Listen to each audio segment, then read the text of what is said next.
کیا ہماری تجارت جس طرح نبی صلی اللہ علیہ وسلم کے دور میں تھی، صحابہ کرام میں تھی، ویسی تجارت ہمیں ہے؟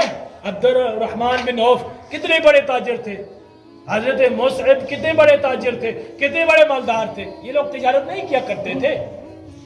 کیا ہماری تجارت ویسی تجارت ہے؟